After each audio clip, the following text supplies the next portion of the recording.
The public's waiting. Thank you. Do you mind? No. This video is sponsored by Surfshark VPN.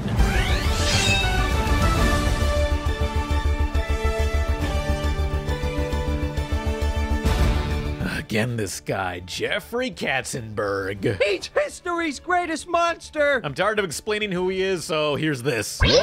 Point is, he co-founded Dreamworks to take Disney down a peg. Tonight, we're focusing on all 5 of their 2D movies and how it all went horribly wrong. Thanks, Sinbad. Which one's the best or the worst? You tell me. It's Juice and Jam time.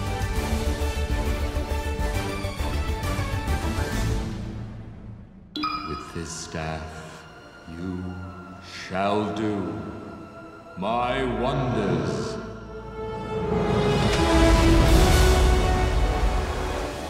The best retelling of the story of Moses since the Rugrats Passover special, The Prince of Egypt from 1998, based on the hit video game that based on the Bible, Part 2. Exodus. The first 2D Dreamworks movie and maybe the best. Katzenberg has always wanted to adapt this story ever since he was working at Disney, yet they never did, so Dreamworks had to be the ones to make something that Disney refused. A biblical epic that pushed what the PG rating can get away with. A story about child death and Moses freeing the slaves from his brother who rules over Egypt. It's all here. Come, Ramesses.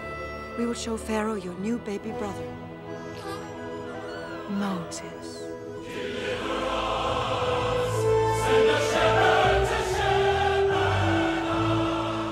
The filmmakers consulted over 350 historians and religious leaders of different groups to tell the most authentic story they could, with some poetic licensing. For inspiration, the artists were flown to Egypt and California's Death Valley, as some background and concept art was painted within desert locations. It was worth the trip too. The scope of this world feels absolutely massive, like it deserves a theatrical re-release. While some dated CG pops out, many of it blends right in to enhance the effects. When Moses parts the Red Sea, you can just feel how misty the air is. The lighting and colors are gorgeous, even on the more mundane scenes where they're just standing in a tent. The shadows casting over them as the sun peeks through the fabric gives off such a cozy vibe in the shade. Listening to the celebrity actor interviews, you can tell they had a respect for not just the subject matter, but also animation and voice acting. You don't get the usual testimony of the best part of voice acting is showing up in your pajamas. To me, it's very reminiscent of theater, which I spent a lot of time studying, and rhythms of speech and the importance of each phrase and the kind of work that I've rarely had a chance to do as an actor in film. And I can no longer hide in the desert while they suffer.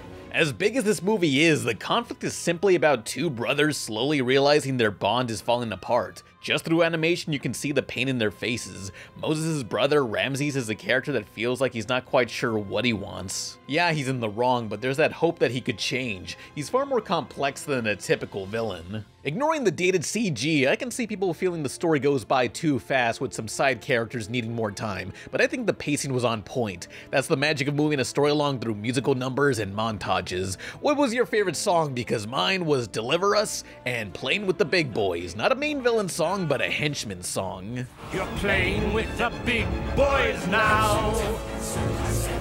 Stop this foolish mission. What's a true magician? Give an exhibition how. So yeah, if you remember the story, Moses' goal is to free the slaves by basically showing he has the power of God and 3-act structures on his side, although many doubt him, especially these high priests who feel he's just another illusionist. Oh, what, you turned a river into blood? We can do that too. We got some Kool-Aid packs from Walmart. That ain't magic. Hot take. No offense to Moses, but I feel Chris Angel could have liberated Egypt in half the time. Just saying. At its release, Prince of Egypt was one of the most profitable non-Disney animated movies made, showing they can be a worthy competitor. And yet they chose not to worry about merchandising. Making money off ticket sales is one thing, but movies love the added benefit of licensing. Pixar's Cars has made far more money from toys than actual ticket sales. The Prince of Egypt sold soundtracks, storybooks, and a few toys, but that's it. They wanted to avoid going too far, like selling McDonald's Happy Meal toys, cereal tie-ins, or other glorified products. Examples the filmmakers joked about are Burning Bush, Knife night lights or Red Sea shower curtains. Hey, if you want to be more shameless, how about some official Blood River Kool-Aid packs? Maybe chariot racing RC cars, or hey, remember the part where they fed the slave babies to crocodiles? Hear me out, a Hungry Hungry Hippos variant on that. Whoever gobbles up the most Hebrew babies wins! Hungry, hungry hippo! Good on them for the lack of merch, but it's funny how this film about slavery, child death, and rivalries between brothers was at times marketed to be the perfect family gift on home video and goddamn Comic Sans. Like, look at this commercial. There's so much that this film is about. It's about love, it's about courage, it's about believing in yourself. My favorite part was the baby in the water. Which baby in the water? You gotta be specific. It talks a lot about the strength in the families. Mommies keep their little boys and girls safe, so that's why they're there for them. Yes, a movie about family. Two brothers who hate each other and will decide the fate of the Hebrew people. Also in this shot of their movie collection, they got both Disney and Dreamworks tapes like Lion King, Small Soldiers, nice. But look at that, they own 2 copies of Ants. If you walk into someone's house and see 2 copies of Ants, get out while you still can. This commercial is a Jordan Peele movie waiting to happen. With ads such as these, it's always important to never let marketing and press releases reflect what the film really is. You'd never guess this movie was a passion project by an executive I frequently joke about being spiteful. Dare I say, this really is an anti-Disney movie. The Prince of Egypt shows Dreamworks did not just want to repeat what Disney was doing. Their goal was to be tasteful with merchandise, tell stories that pushed past comfort zones while being true to the source. And it paid off. A film so grand yet so intimate with the drama between 2 brothers. The Prince of Egypt deserves to be known as one of the best animated films of all time.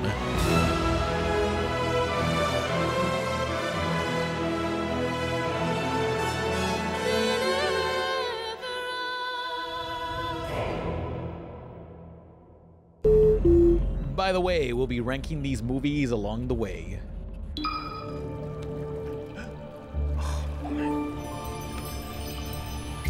It's El Dorado.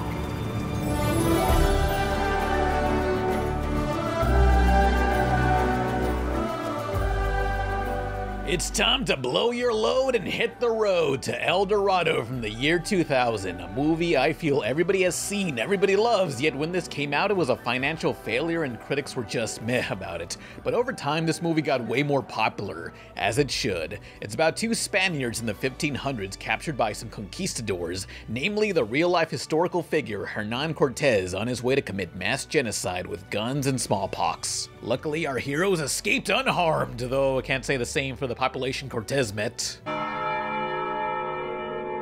The duo end up in the lost city of El Dorado, where they're mistaken for gods and must do their best to keep up that appearance. Much like the Flintstones and other beloved cartoons, it's a ripoff of a live-action property. The Road to Singapore, The Road to Rio, The Road to Morocco, etc., starring Bing Crosby and Bob Hope. They were quick-witted buddy comedy musicals exploring foreign lands, and that perfectly describes El Dorado. But considering how bad this movie did at the box office and its influence, they probably also got inspired by the similar movie, Ishtar. Next, they will be hailed as the 2 messengers of God.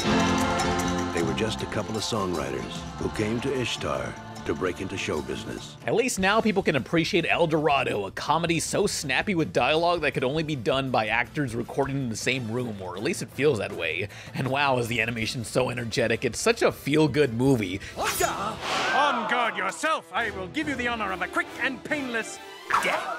But not with that. I prefer to fight fairly. Aha! Upon reaching El Dorado and being mistaken for gods, they meet this villager, Shell, who's just... great. If she's Mayan, I want to Maya her Miguel. To describe her character in this family film, I'd say she's what you call unapologetically horny. Yeah, did I mention this was originally going to be PG-13? Oh my God, it's tough to be a god.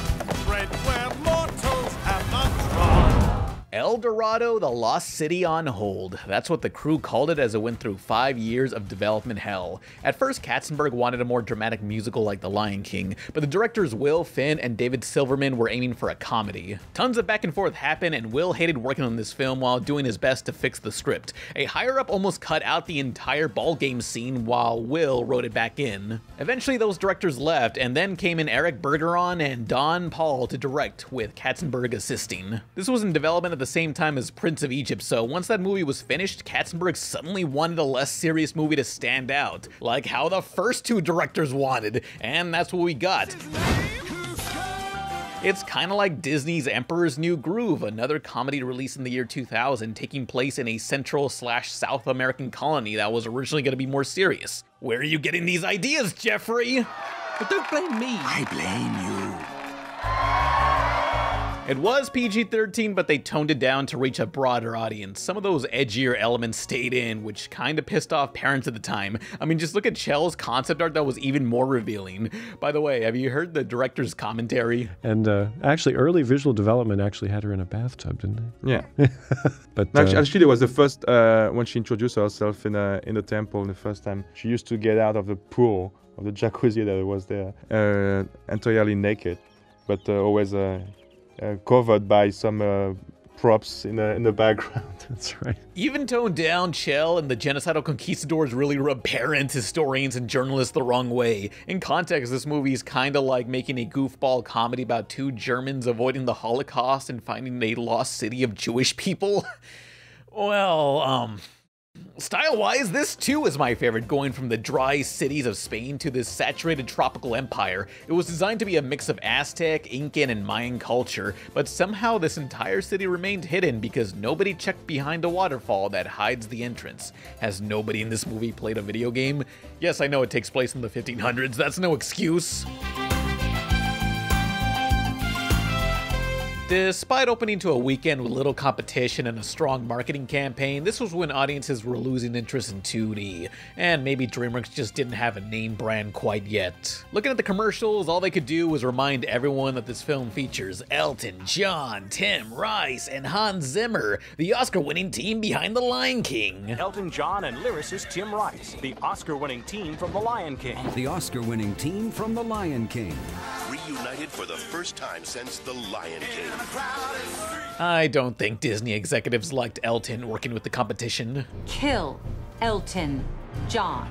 At least now, the Road to El from Death Note's Doritos lives on as internet memes and lewd drawings. As it should. If only it got a sequel. These are such fun, likable characters that they deserve to have more done with them. It's a real pick-me-up.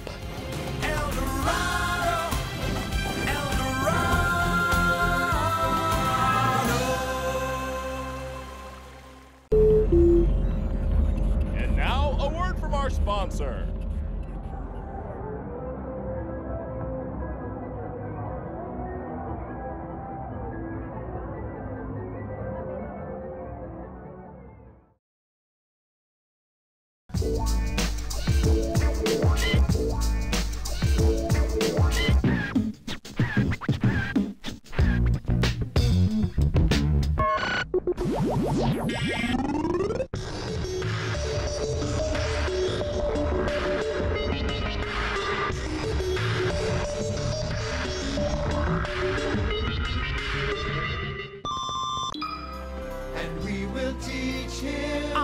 Teach him all he needs to know. He'll stand apart from other men. We'll stand beside him and together we will show him what it means to be a family. Now, I wasn't looking forward to this one. In general, the term straight-to-video has been sullied by so many mediocre Disney sequels released around this time. Joseph, King of Dreams from the year 2000 is the first home video Dreamworks animated movie, and it was made to compete in that booming market. Like with Prince of Egypt, it's a biblical story, this time of Joseph, the 11th child of a family whose parents see him as a gift from God. Because of this, they sewed him a robe with this atrocious chowder texture effect. Ugh. Also, he has the power to see the future in his dreams, which are the only visually interesting parts of the film. Too bad those dreams didn't tell him about his 10 brothers getting fed up with him and his crummy jacket. I've had enough of this stupid game. Joseph! Who says this is a game? No. That's what you get for trusting a character voiced by Mark Hamill. Now, I'm not familiar with this biblical story. I've never seen the Rugrats or the Simpsons make an episode on it, so I'm out of the loop here. But there were moments where I realized, whoa, this is a prequel to Prince of Egypt? Oh man, way to beat Marvel at creating a cinematic universe. Now I remind you, I have low expectations for movies made for VHS. The art is an obvious downgrade, and many background assets were not intended for HD displays. Things either don't fill the screen or just look pixelated. Other than some lovely dream sequences, the art's fine, but the musical numbers and how they correlate to the visuals are much better. On the other hand, the songs are so few and far between that I kept forgetting it was a musical as I was watching it. Even when I was writing this script, I almost forgot to mention that too. This is your lot now, and we advise you. Pieces from a lot for whatever master buys you.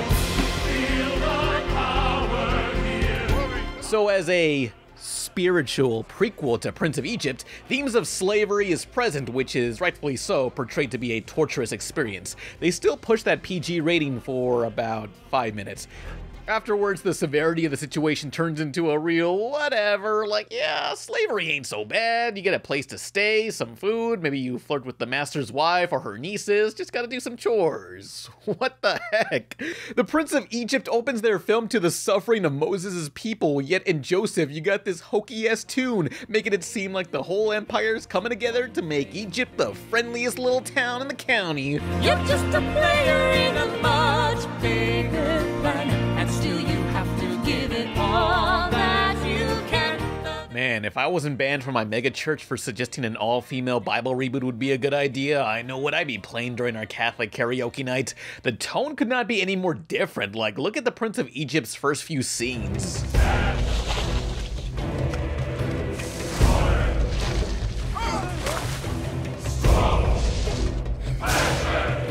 And now, look at Joseph.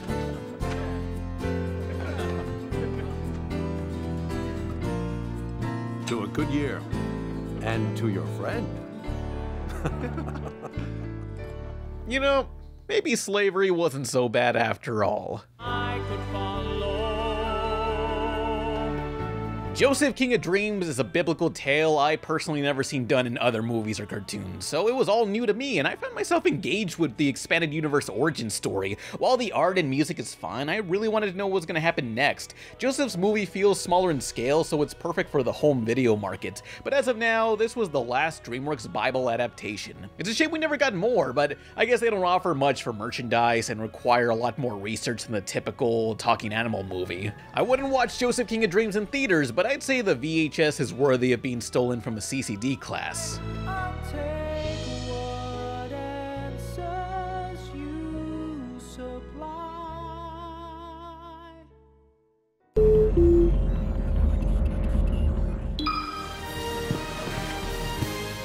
Like my father before me, I became leader of the Cimarron herd. And with that honor came responsibility. Spirit, Stallion of the Cimarron from 2002, otherwise known as Spirit, horse movie since it's easier to Google. It's about Spirit living free amongst his kind until he's captured by man. While imprisoned, he must resist being tamed, find a way home, and make friends along the way. In press interviews, Jeffrey Katzenberg claimed the studio was inspired to create this movie because the bond between horses and humans goes back for centuries. Oh, Lord. But that doesn't sound like something Katzenberg would say because it doesn't involve spite or jealousy. For all we know, he just wants to beat Disney at making their Western starring a hooved animal. Remember Home on the Range? I did not watch Spirit as a kid, but I remember visiting New York and eating a Baskin-Robbins promotion. The ice cream was okay. I was sleeping at the campfire, and Spirit was sniffing up one guy and then kissed him. The new Spirit-inspired Cimarron Sundae, now playing at Baskin-Robbins. Kissing a horse. Anyway, this is now my first viewing, so I was impressed that this story about cartoon animals at no point has any of them speaking. They do so well emoting with the horse's mannerisms that there's no need for voices. They didn't even hire a human to make animal sounds like most cartoons. These are actual horse recordings, and they fit the emotions they're trying to convey. With the lack of dialogue alone, it really shows Dreamworks is at its best strained from the Disney formula. They specifically chose to avoid adding a comic relief sidekick too, but here's the monkey's paw. The animals don't speak, but Spirit does have a narrator. Blatant celebrity voice actor Matt Damon provides the inner monologue, and I kinda wish we could get an alternate cut without it. It's so unnecessary and really undermines the expressive animation.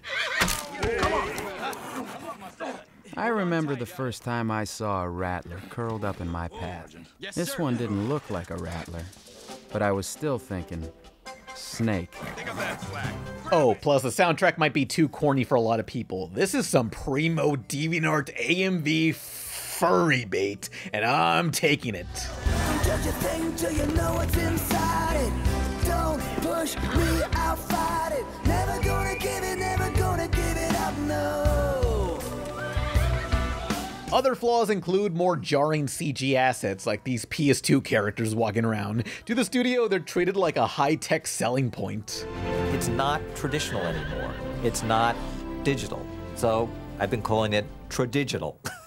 Okay, that sounds stupid, but it has a Wikipedia page. I'm pissed. Distracting as the effects may be, the 2D animation was a serious challenge. The anatomy of horses are so complex that they hired Disney veteran James Baxter to be the animation supervisor. It was quite daunting at the beginning because when I first started to draw horses, I suddenly realized how little I knew. So we went to experts, anatomy experts, anything that we could get our hands on to figure out what makes these animals work. This is a subject that has confused many, many people. There are pictures of Leonardo da Vinci struggling with this view himself. Okay, so you know James Baxter from Adventure Time, the horse that's a tribute to the same man? I thought he was a horse to reference his work on Spirit, but no, it's a reference to the time he was lecturing at the Cal Arts College and somebody asked him to draw a horse balancing on a ball, to which James simply replied something along the lines of, "Hell no." Yeah, horses are hard to do, so it's amazing how good this movie can look. My favorite subtle design choice is Spirit's mane. They chopped off much of it upon him getting captured, so it really helps illustrate how much time has passed. You'll notice it'll grow back as the film goes on, and the adventurous music score by Hans Zimmer makes me wish he could do more westerns.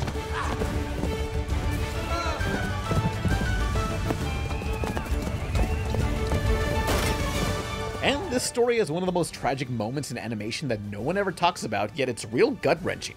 I'll straight up say this is one of Dreamworks' most underappreciated.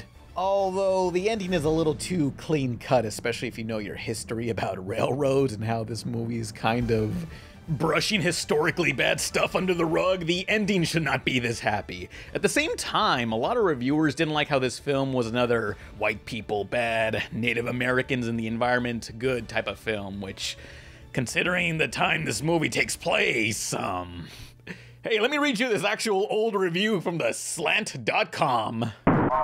Possibly the most disturbing animated film ever made, Spirit tells the sexed up story of an untamed, anatomically incorrect Mustang. That means he doesn't have a thingy. The horses in this politically correct Western wonderland must be itching for a Disney corral. Just as Spirit slips and slides into the world, a quick stare and lick at his glowing mother insinuates both a cryptic Oedipus complex and an insatiable oral fixation.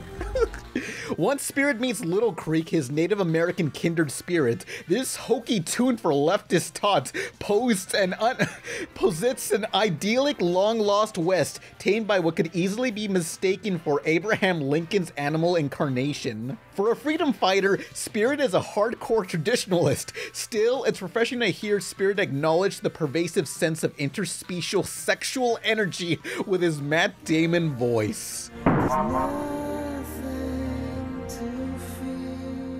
Damn, hope that review didn't contribute to low box office numbers. Spirit was another financial disappointment, especially compared to Shrek, which released a year prior. Part of it was blamed on 2D, while I say they should not have released this movie after Star Wars and Spider-Man. But 15 years after this movie, they made a Netflix series about little girls who ride Spirit.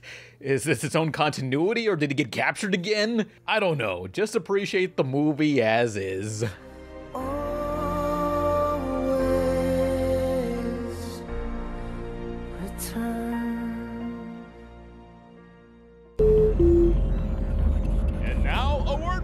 sponsor.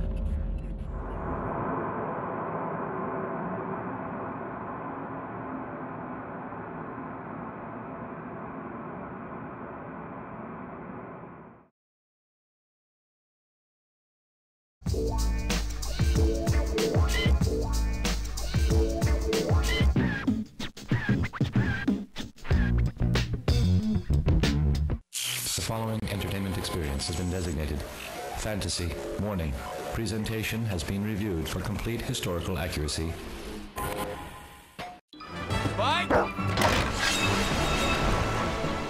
Let's get wrecked!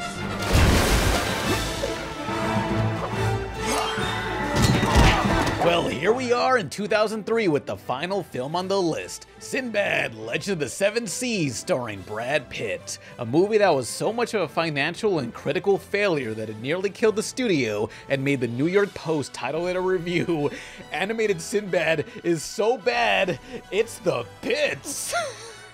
I'll talk more about the near death of the studio soon, but does Sinbad warrant the hate? Well, it's just a simple adventure film of the title character and his crew being framed for a crime and must prove their innocence by retrieving a magical book that is magic. Don't worry about what it does. Sinbad is an overly confident pirate and is paired up with Marina, a politician turned adventurer tired of this man's BS. That's exactly why women shouldn't drive. Bro, you ever been to LA? I don't think anyone should drive. We gotta build a monorail or something. Look at me, I don't even have a steering wheel on this thing. I'm not kidding, I'm straight up trapped up here for the most part. This thing's been running for 10 years, it doesn't want to stop. Please, God, help! Who's bad? Sinbad. Ah, men. What's funny about Marina is that she's an ambassador, yet some TV spots refer to her as a princess. He was a thief. She was a princess. We better get started. Maybe a mistake or a marketing choice, her and Sinbad have the typical dynamic of hating each other for the most part while they face many CG creatures on their journey. Of all the films reviewed tonight, the 3D is the most jarring here. It's like 50% of the film. If you can get past that, it's fun and barely much else, but the climax surprised me. Rather than another overblown boss battle, they end on a smaller scale with a more focus on character motives. Pretty impressive. Now, don't get me wrong, as jarring as these creatures are in 2D space, their designs are so memorable. And then you have the main antagonist. And you are? Eris, the goddess of discord. No doubt you've seen my likeness on the temple walls. If you mean TV, then yes, I loved you in Billy and Mandy. Eris has a very simplistic design, but the way she moves is a whole nother level. Animated smoke, morphine effects, and dynamic hair all in one character, she has to be among the most difficult 2D characters to draw. Clearly any animator who signed on for this had a death wish or was just very horny. Hey, what's that in my YouTube recommendations? Oh man, click on that, home slice!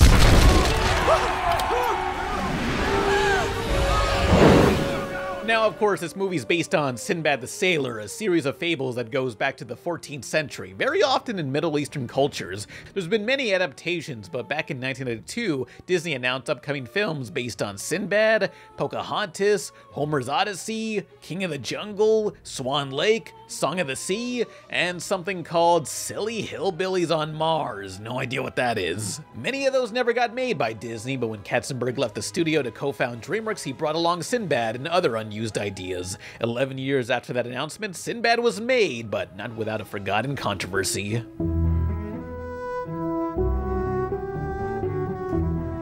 Near the release, several publications pointed out how Sinbad was a story involving Arabian characters, yet here he's from Sicily, Greece, as well as Ares, a Greek goddess. In fact, many if not all references to anything Arabic have been removed from the film. A lot of different publications felt this was closer to Homer's Odyssey than Sinbad. For this 2003 movie, at a time when there was so much focus on what was going on overseas, Sinbad could have been among the few wide-release movies starring a Middle Eastern character to be shown in a positive light. Yet they chose to neglect that. In an old interview with the film's writer, John Logan, who also wrote Gladiator, he talks about how Dreamworks gave him several Sinbad stories to read. The Arabian Nights version, along with versions that were Persian, Roman, Greek. To that he said, I was still so much in Gladiator mode that I was like, yes, Greek and Roman, this is a world I know. The Persian Sinbad, on the other hand, was just a little too much work for me.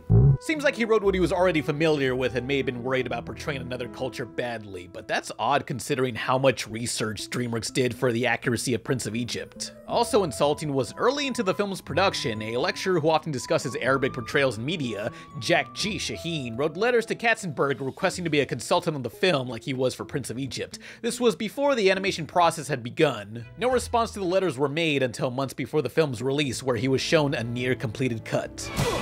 Any changes Jack requested were given too late into production. In Jack Shaheen's book, Guilty, Hollywood's Verdict on Arabs After 9/11, Jack had this to say about Sinbad. Katzenberg's Sinbad should be relegated to Alibaba's cave permanently. The film distorts cinema history and classic Arabian Nights folktales as well. Screenwriter John Logan, who omits all things Arab in Sinbad, did write Arab slavers into Gladiator, a Dreamworks movie that has nothing to do with the Middle East. Now that's a bad sin. On a lighter note, let me read you part of this actual review from the Phoenix New Times.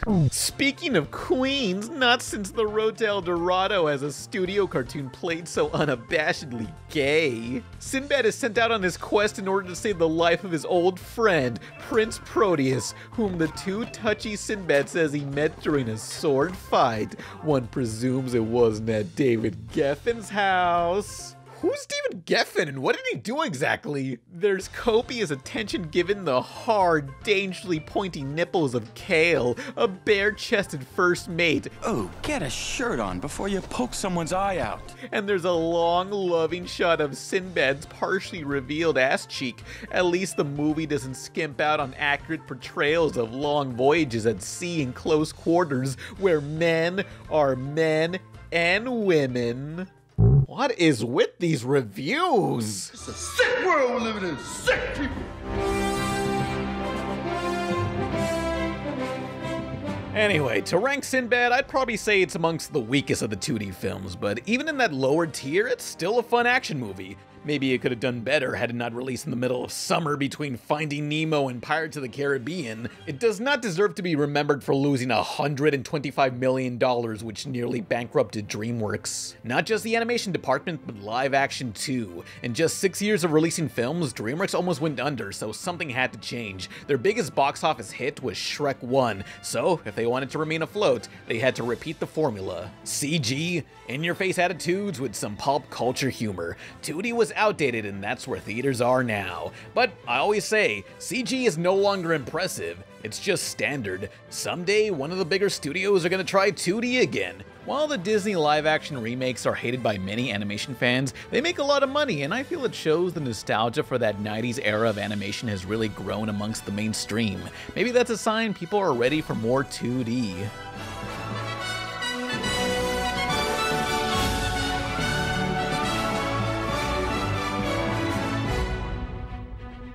Don't give up.